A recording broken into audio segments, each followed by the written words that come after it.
Aleluia, glória a Deus, louvado seja o nome do Senhor.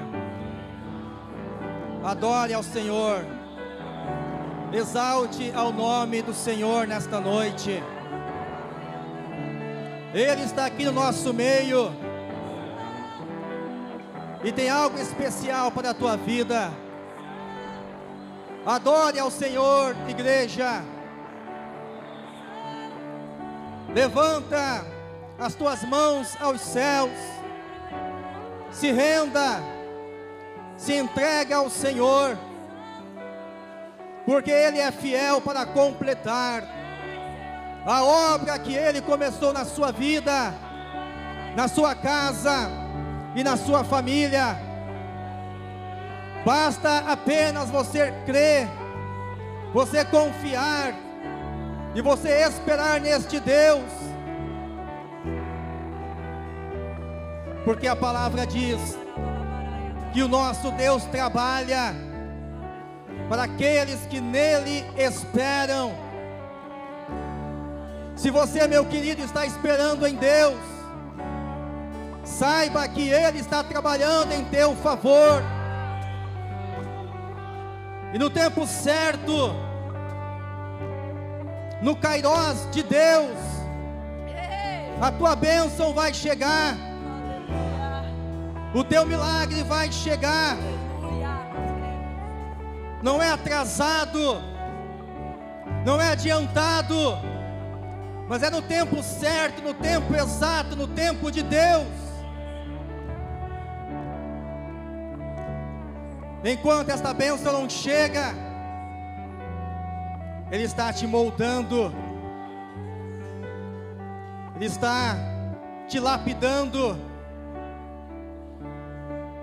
amadurecendo a tua vida, forjando o teu caráter, para quando esse dia chegar, você esteja preparado para receber a bênção do Senhor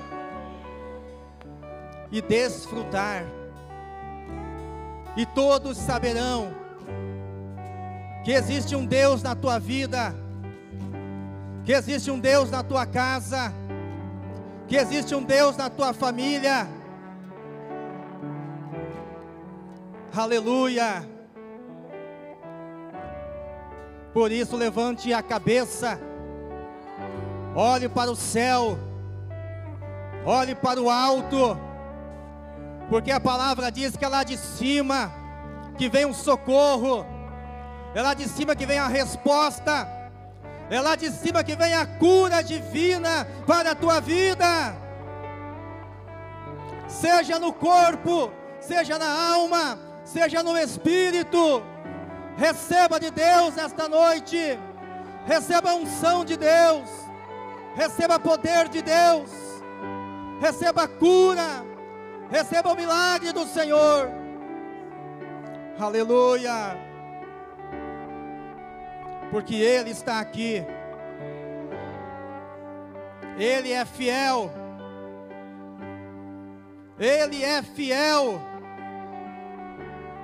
para cumprir tudo o que Ele prometeu na sua palavra.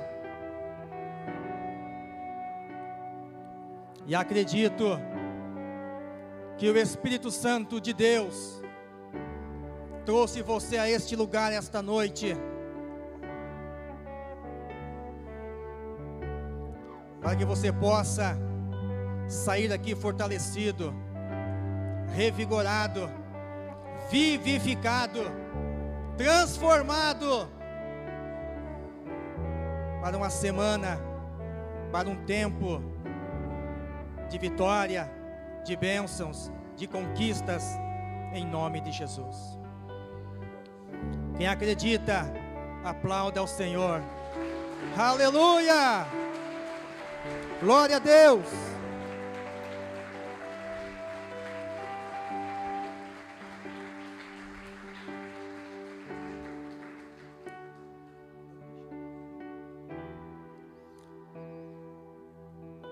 Boa noite, irmãos.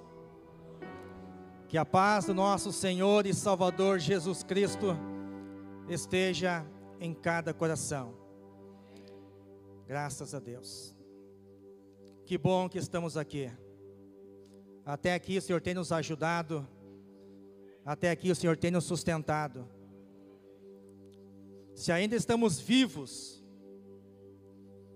é porque ainda tem projeto, plano de Deus para cada um de nós. Você que trouxe a palavra de Deus, por gentileza, abra no Evangelho de Mateus, capítulo 11, versículo 28.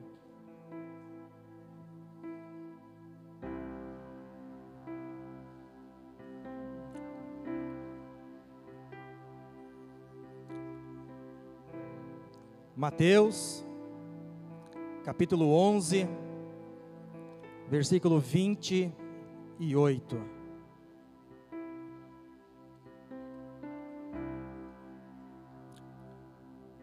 Diz assim a palavra do Senhor: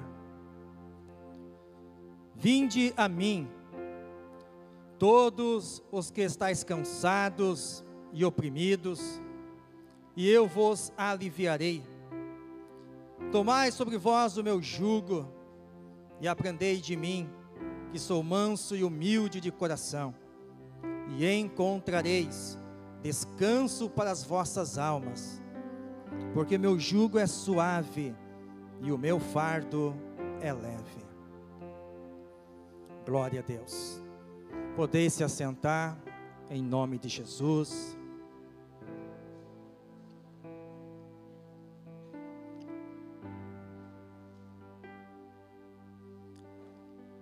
Amados irmãos,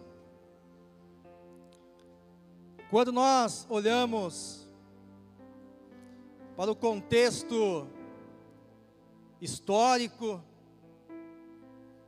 e religioso de Israel, nos tempos do Senhor Jesus Cristo, nós vamos ver e perceber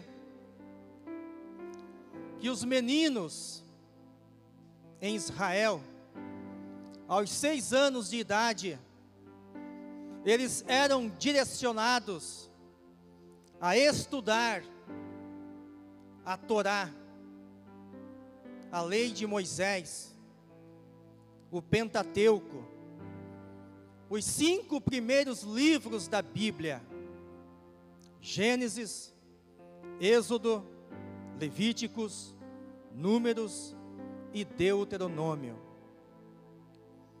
Este era o primeiro ciclo de estudos, chamado Beit Sefer, ou Casa do Livro,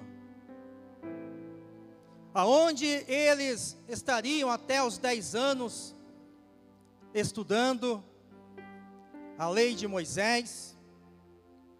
Mas era um período de estudos seletivo. Quando esse primeiro ciclo terminava, então aqueles meninos que eram comuns, eles voltavam para suas famílias, e ali estariam aprendendo o ofício da sua casa. Alguns se tornariam pescadores, outros comerciantes.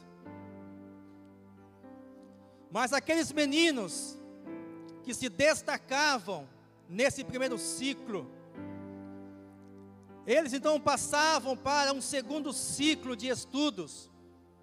Eles continuavam estudando, eles iriam se aprofundar na Torá, na lei de Moisés. E nesse segundo momento, eles seriam inseridos então na escola judaica, e seriam também adotados por um rabino. Como nós também podemos observar que aconteceu com a vida do apóstolo Paulo, que a palavra diz que ele cresceu aos pés de Gamaliel. Agora, se aprofundando nas Escrituras, eles chegam aos 12 anos de idade. E nessa fase, nesse período, esses meninos eram considerados a elite em Israel.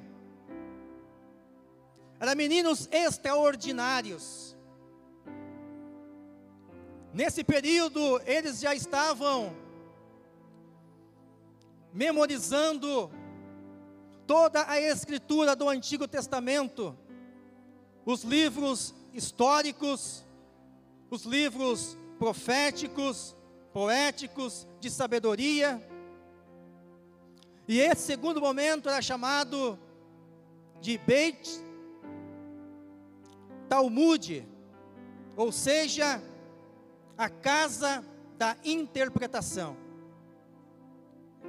E quando eles chegavam aos 14 anos, já estavam então preparados, forjados, lapidados, para saírem às ruas e exercer a tradição oral, debater com os doutores da lei acerca da lei de Moisés. Então nós podemos perceber que existe aqui pelo menos 3 períodos. O primeiro era estudar a Torá. O segundo era buscar uma interpretação para a lei de Moisés. E um terceiro momento era debater como colocar em prática então a lei de Moisés. Como praticá-la? E é isso que o Senhor chama a nossa atenção nesta noite. Como que nós vamos praticar também a palavra de Deus? Nós precisamos conhecê-la, mas ir além, não ficar apenas na teoria, mas praticar o conhecimento que a nós é concedido. E quando olhamos para esse contexto, nós vemos que o conjunto de regras de interpretação de um rabino era chamado de o jugo do rabino. E no tempo do Senhor Jesus Cristo, existia em Israel pelo menos 2 rabinos renomados, Hilel e Shammai. E cada um desses rabinos tinha a sua forma, tinha a sua maneira de interpretar a lei de Moisés. Tinha o seu jugo.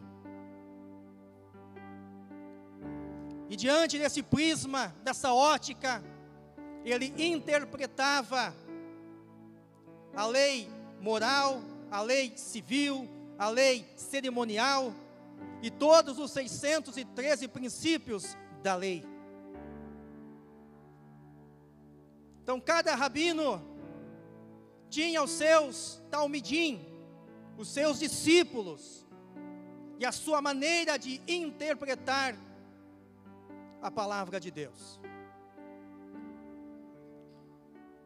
E eu fico pensando, irmãos, me analisando e vendo na palavra do Senhor, que por mais que o homem, naquele tempo, viesse a se esforçar, ser diligente, aplicado, dedicado, a buscar cumprir toda a lei, se ele tropeçasse em um único ponto, ele se tornava culpado de todos, diz a palavra de Deus, em Tiago capítulo 2, versículo 10.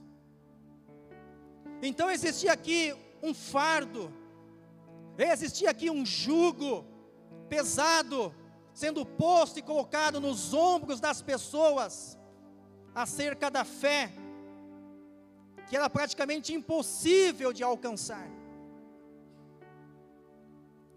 Veja comigo, por gentileza, em Mateus, capítulo 23, versículo 1 ao 4.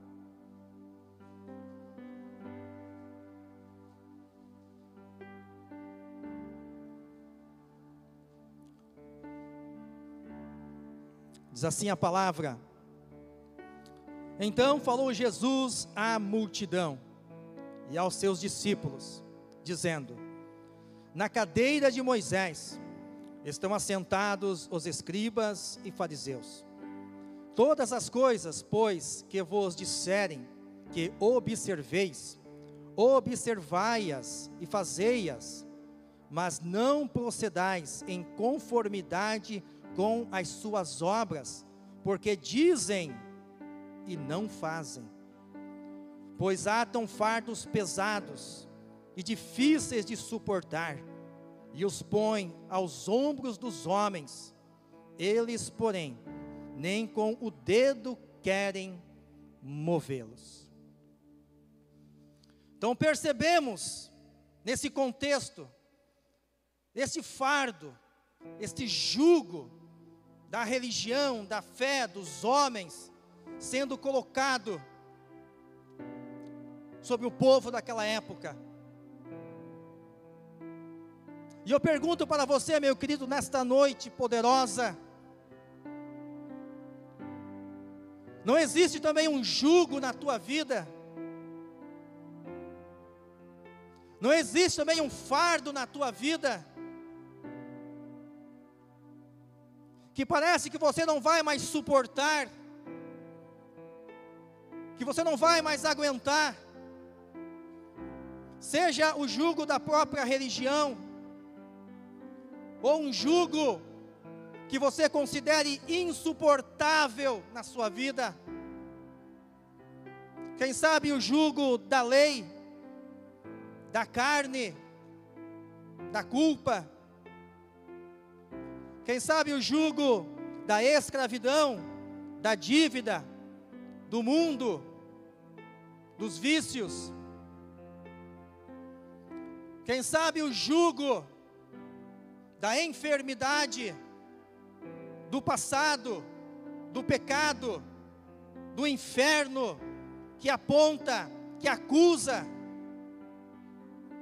Eu não sei, meu querido, qual é o jugo que quem sabe você esteja levando sobre os seus ombros.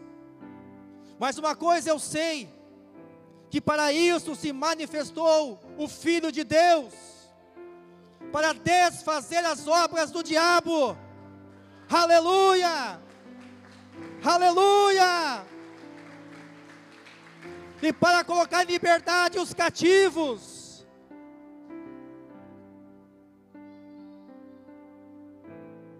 E nesta noite, eu acredito, eu creio, e vocês estão comigo, porque vocês também são da fé, que nós vamos sair daqui livres nesta noite, andando, correndo e voando nas asas do Espírito de Deus, porque a palavra do Senhor nos diz, em Isaías capítulo 10, versículo 27, e acontecerá naquele dia, que a sua carga será tirada do teu ombro, e o seu jugo do teu pescoço, e o jugo será despedaçado por causa da unção. Aleluia!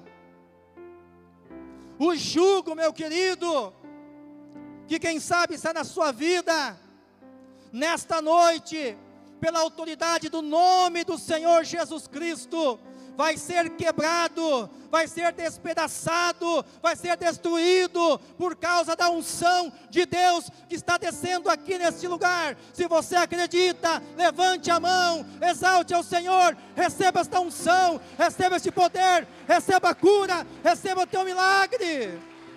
Aleluia! Oh, receba de Deus. Tem unção descendo aqui nesta noite, e esta unção vai te colocar em liberdade. em nome do Senhor Jesus. A palavra diz em João capítulo 8, versículo 32, e conhecereis a verdade vos libertará. E no versículo 36 do próprio capítulo 8 de João diz: se o Filho, pois, vos libertar, verdadeiramente sereis livres. Seja livre em nome de Jesus Cristo. Prisões sejam abertas, cadeias quebradas, aniquiladas, destruídas pelo poder da unção do Espírito Santo de Deus.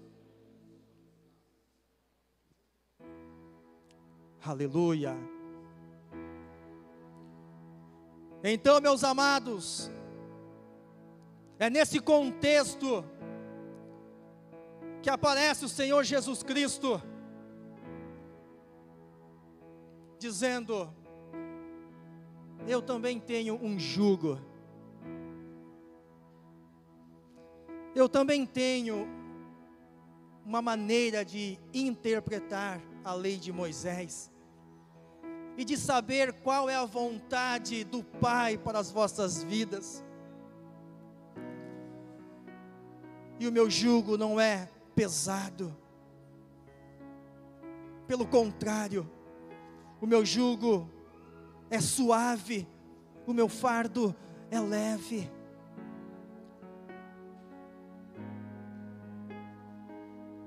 E como os demais rabinos, Jesus também começa a formar o seu grupo de talmidim, o seu grupo de discípulos.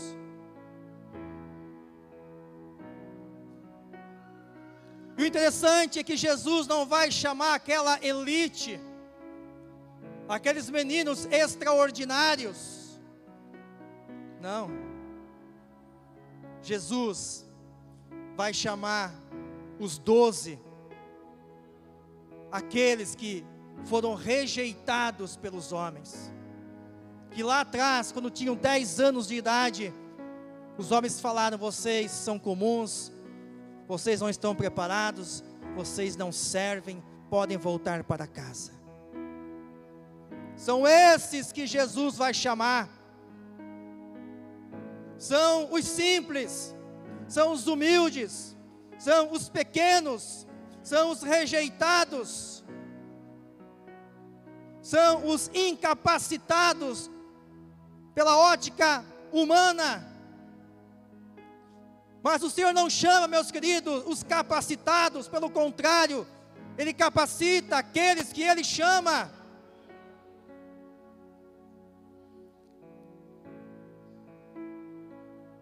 Então Ele começa a chamar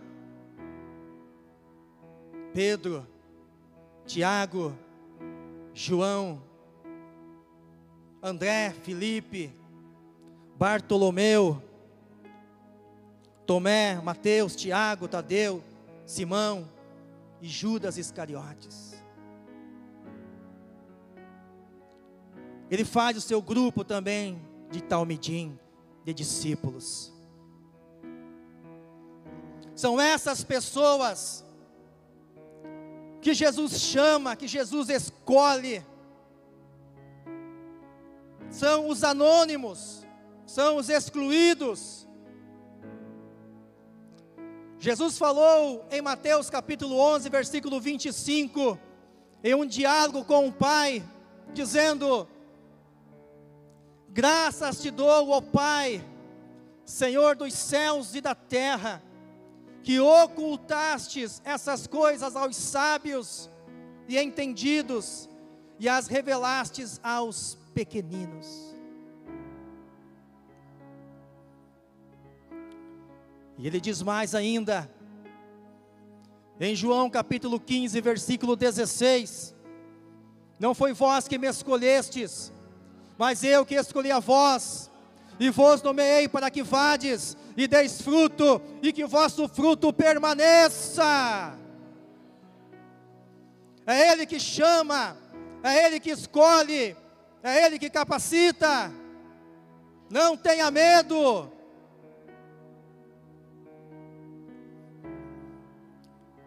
E em 1 Coríntios, capítulo 1, a partir do versículo 27, o apóstolo Paulo diz que Deus, Ele escolhe as coisas loucas deste mundo para confundir as sábias.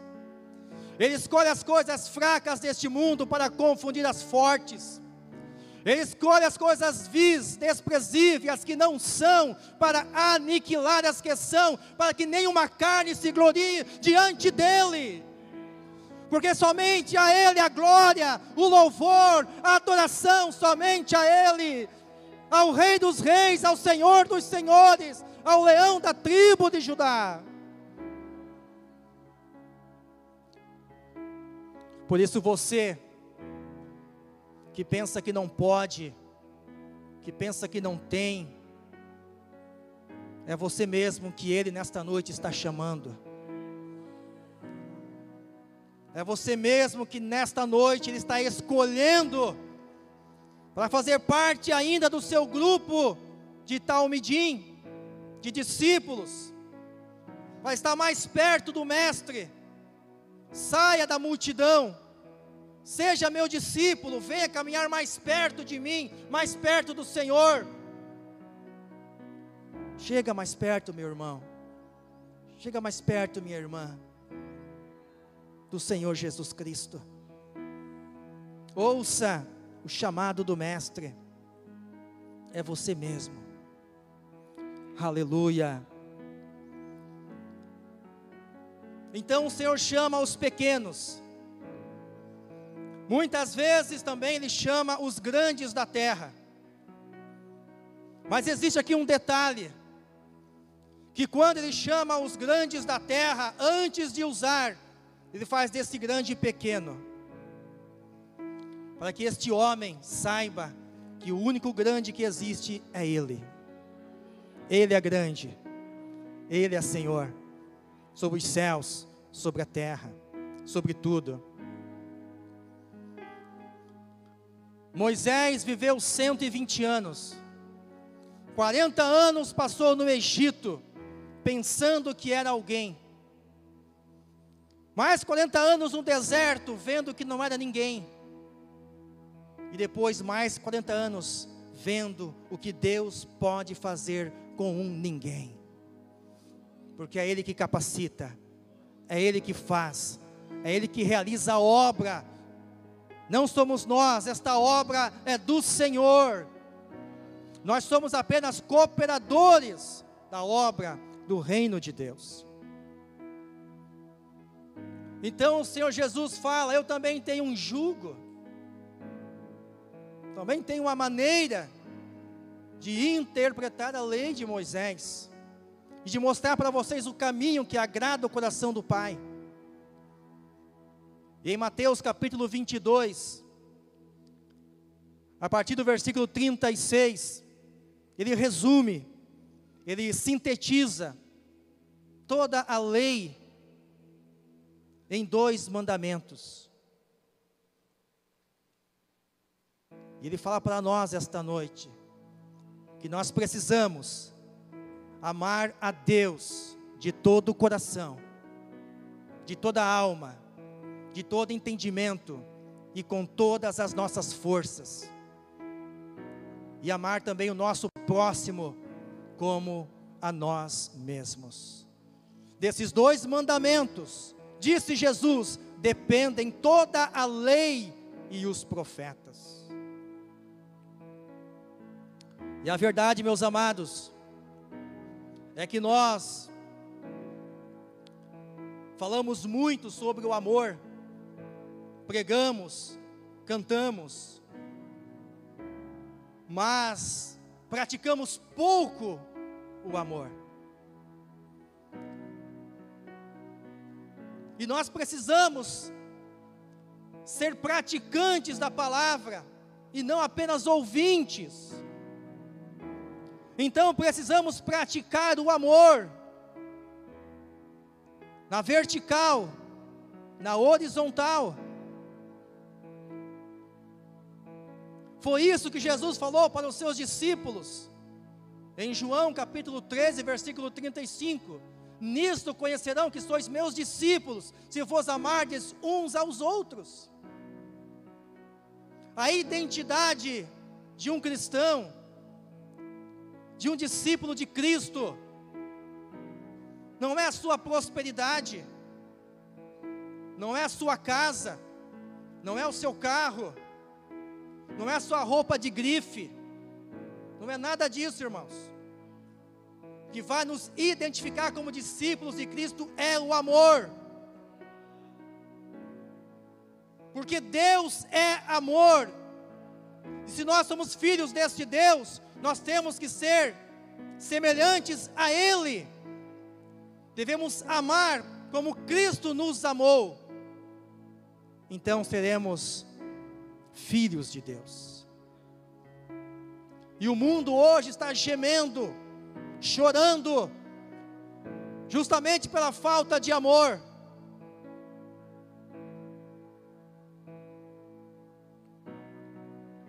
Você consegue escutar lá fora o choro, os gritos de desespero por aqueles que estão largados, abandonados, chorando, gemendo, clamando por uma chance, por um braço estendido, por uma ajuda, por uma salvação.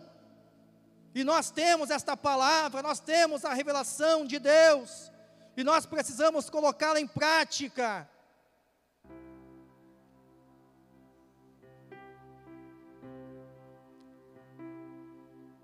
Em Romanos capítulo 5, versículo 5 diz a palavra, que o amor de Deus está derramado em nossos corações, pelo Espírito Santo que nos foi dado. Então, se nós temos o Espírito Santo, nós já temos o amor do Pai em nossos corações. O que nós precisamos é colocar em prática. Eu e você, cada um de nós.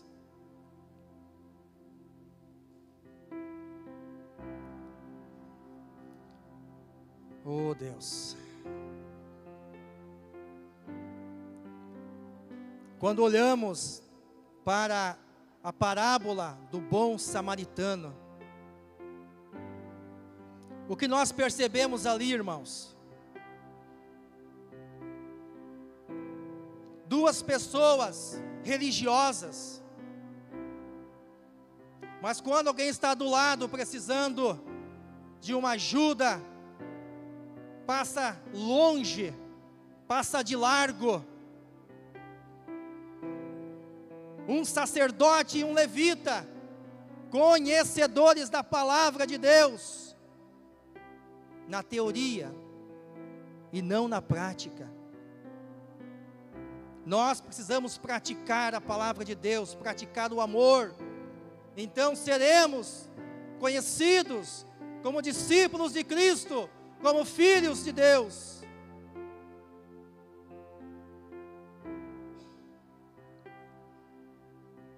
Quem você é? Sacerdote, um levita, ou você é um bom samaritano? Aonde você se encaixa nessa situação? Porque muitas vezes estamos prontos para julgar as pessoas e não prontos para amar. Que possamos fazer ao contrário, estar prontos para amar e não para julgar. Porque o amor, a graça, a misericórdia vence o juízo.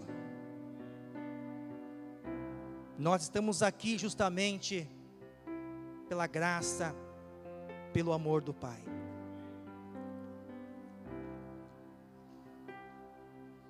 Abra a palavra de Deus, por gentileza, em Mateus, capítulo 5, versículo 43.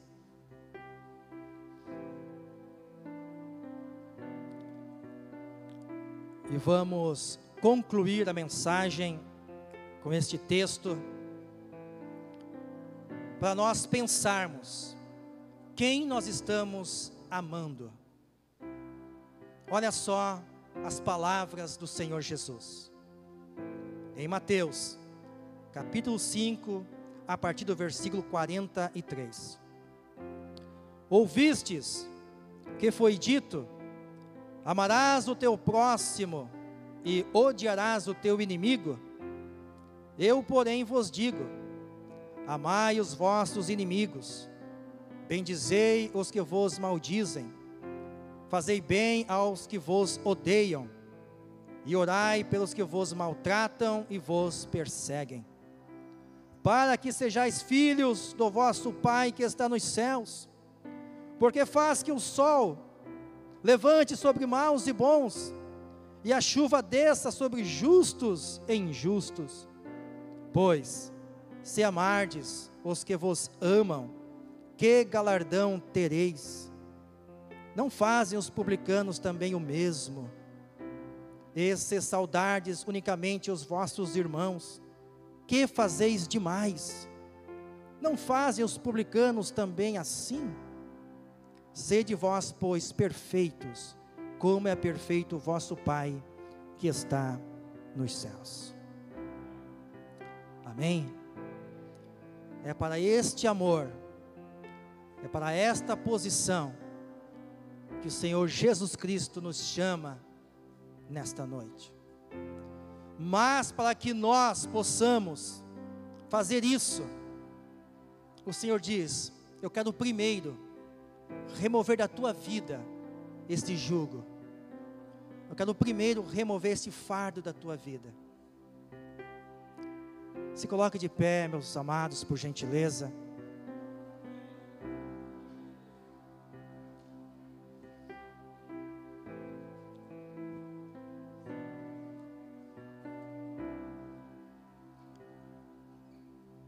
Você, meu querido,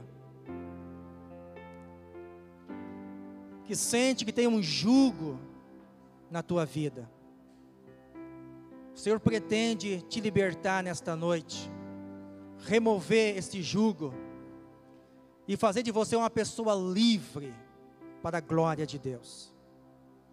Por isso eu convido você a sair do teu lugar, dar um passo de fé, vim aqui na frente e nós queremos orar pela tua vida em nome do Senhor Jesus.